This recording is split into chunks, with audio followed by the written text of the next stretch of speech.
Hello everyone, welcome back to my channel. मी प्रियंका तुमचं सगळ्यांचं माझ्या चॅनलवरती स्वागत करते आहे. सो तुम्हाला थोडंसं बॅकग्राऊंड चेंज वाटत असेल ना. सो येस, आज आम्ही आहे गावी. आणि खरं तर मी एवढे दिवस चॅनलवरती एकही ब्लॉग अपलोड नाही केला, कारण मी म्हणत होते फंक्शन आहे. ते आहे माझ्या बाळाचं जावळ, आणि त्या जावळासाठी मोठी जत्रा घालावी लागते आमच्या इथे सटवाईला. तर त्यामुळे आम्ही गावाला आलेलो आहे. आणि इथे बघा माझं बाळ किती त्या मेंढराला खाऊ पिऊ घालते, त्याचे लाड करते. चला, इथे हा सकाळचा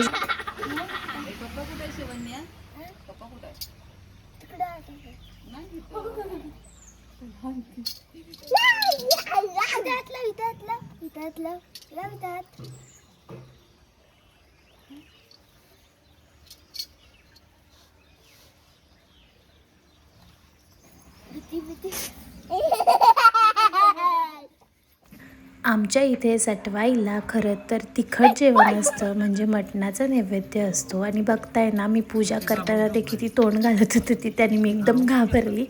चला, इथं मी पटकन व्यवस्थित देवीला आंघोळ स्वच्छ धुवून घेतलं तिथे. त्यानंतर तिची ओटी भरली, तिची पूजा केली, छान नैवेद्याचा प्रसाद दाखवला पुरणपोळीचा. आणि त्यानंतर मग इथेच मी माझ्या बाळाचं जावळाचे केस जे आहे, जे आम्ही ठेवले होते खूप 2.5 वर्ष झाले ते आम्ही ठेवले होते, ते आता इथे काढायची वेळ आली होती.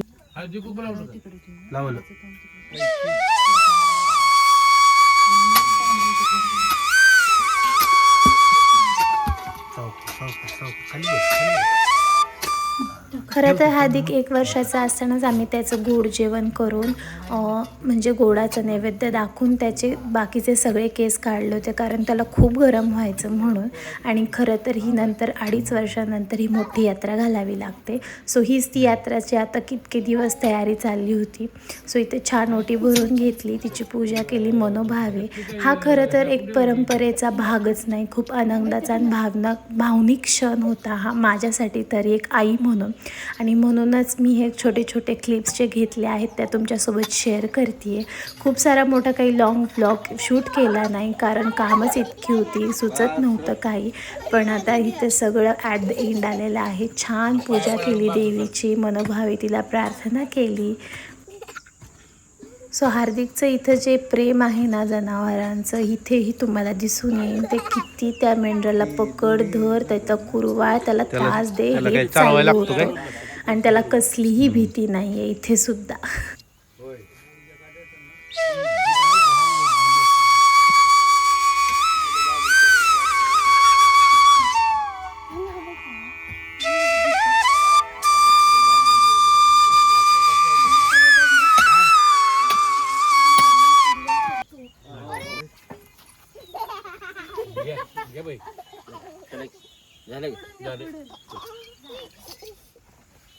त्याला चालवायला आता काय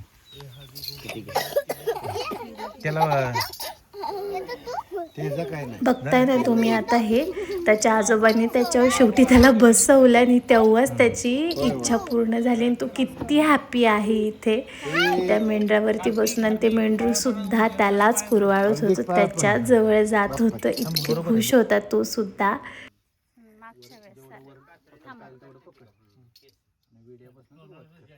सुरुवात करताना पानापासून पण खाली खाली. आपल्या संस्कृतीमध्ये जावळ या विधीला खूप महत्त्व आहे. कसं मानलं जातं की बाळाच्या जन्मावेळीच असे केस काढून टाकल्याने शरीर शुद्ध होतं आणि नवीन मजबूत केस येण्यास मदत होते. तसंच हा सोहळा म्हणजे बाळाच्या निरोगी आणि सुखी आयुष्यासाठी केलेली प्रार्थना देखील आहे.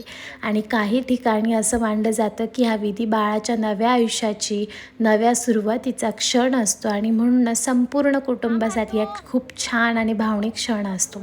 आमच्यासाठी खूप आनंदाचा आणि आठवणीत राहणारा हा दिवस आहे, म्हणूनच ठरवलं हा क्षण एकदम कॅमेरामध्ये कैद करावा.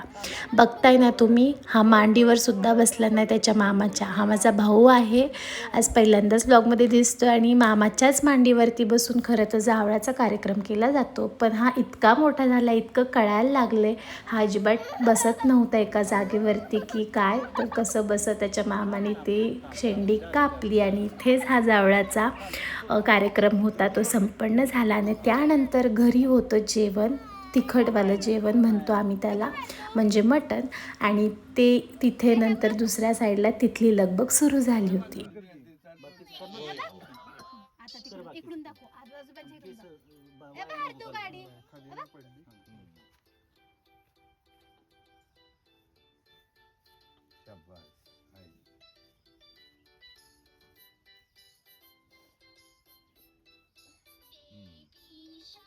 सगळे मोठे मोठे जे आहेत ना, बाद झाला लांबडी काय इतका त्रास दिला ह्याने हे केस कापण्यासाठी सुद्धा. त्याला जसं काय करत होतो आम्ही असं झालं होतं.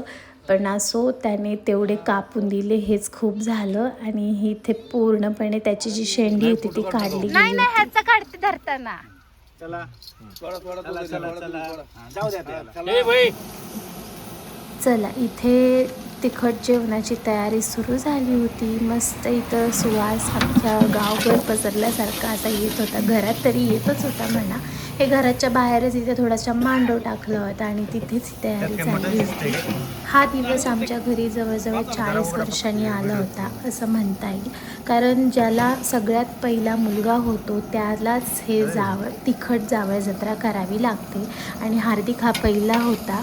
म्हणजे चला असो, इथे ही जत्रा आज 2.5 वर्ष, म्हणजे तो झाल्यानंतर खरं तर 2.5 वर्षांनी संपन्न झाली. नाही तर प्रत्येक वेळेस अडचणीत यायच्या.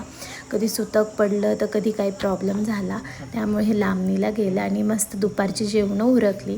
माणसं आपापल्या घरी गेली आणि इथं आम्ही पत्त्यांचा डाव मांडला होता. इथे माझी नणंद, जाव आणि ही छोटी छोटी पोरं हे आम्ही इथं खेळत होतो. कोण कोण ठेवते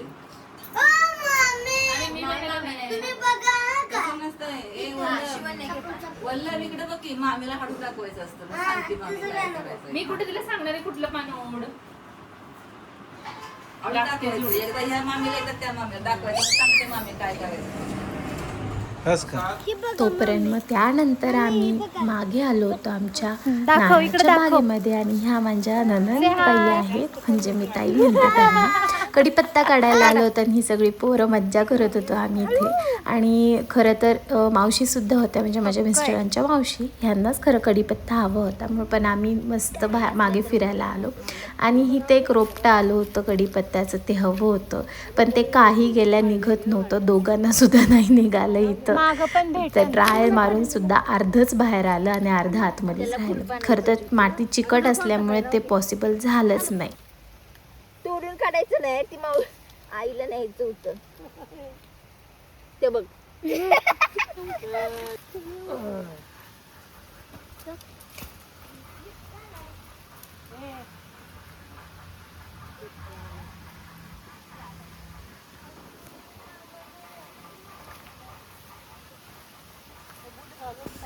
सो ह्या बागेत 10 नारळाची झाडं आहेत, फणसाचं झाड आहे, आंब्याचं झाड आहे, इवन पेरू, कढीपत्ता, सागवन, हे सगळी झाडं छानपैकी आहे.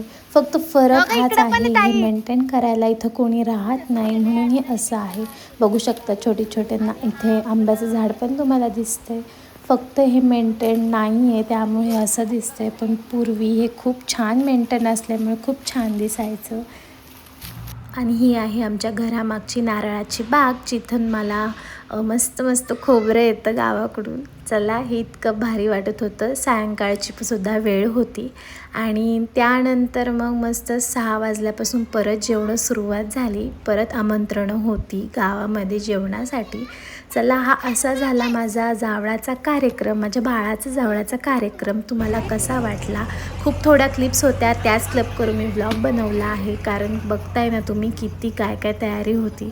चला, व्लॉग आवडला असेल तर लाईक, शेअर, कमेंट करायला विसरू नका. चॅनलवरती नवीन असाल तर नक्की सबस्क्राईब करा. भेटूया आपण अशाच न्यू व्लॉगमध्ये. बाय.